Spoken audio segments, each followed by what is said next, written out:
Mahirap. Oo. Saan ka naman nag-security, Tatad? Sa fast food lang po.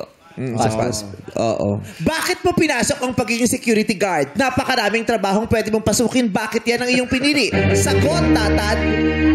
Kasi po, parang napakadali po ng trabaho nila pero mahirap po. Parang relax po yung guard.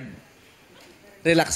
Gusto mo relax lang. Yung upo-upo lang. Oo, tayo-tayo. Yung sundot-sundot sa bag. Napakahirap pong trabaho ng guard. Kaya mo pinasok, inakala mong madali lang ito. Mahirap din po pala.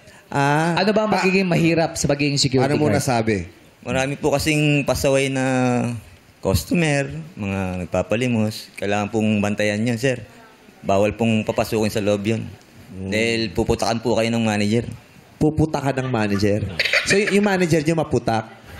Talagang pagsasabihan po tayo pagka... Hindi, sinabi mo maputak. Ay, tayo, no? Nakapanood eh. Di ba gusto mo ma-relax? Mare-relax ka ito na panood nila. Matagal-tagal kang relax sa bahay. Bakit mo nasabi maputak? Bakit? Ano bang nagawa sa'yo? Ano bang mga sinabi sa'yo? Mga rules and regulation po dapat sinusunod. Pag may nakaalpas po na wala kami sa pinto, siyempre, minsan po nasa CR kami o nasa delivery. Kailangan po, pagka may pumasok ng mga ganong tao, Responde agad. kailangan Dapat alerto ipaalisin po kagad. Masaya ba maging security guard? Masaya din po. Ano yung masayang part ng pagiging security guard? Yung marami kang nakikitang magagandang babae, tsaka... Totoo lang po yun.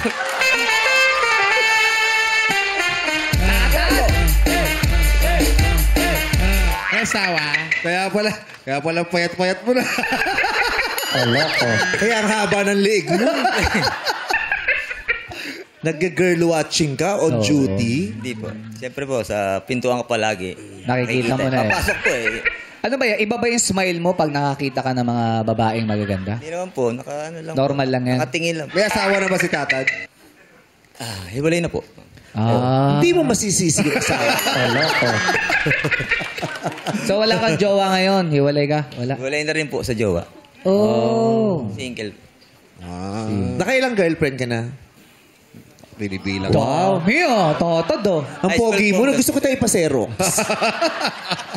Ilan? Hindi mabilang. Mga kisi po hanggang nakaraang 2003. 15? Oo. John Lloyd, ikaw ba yan?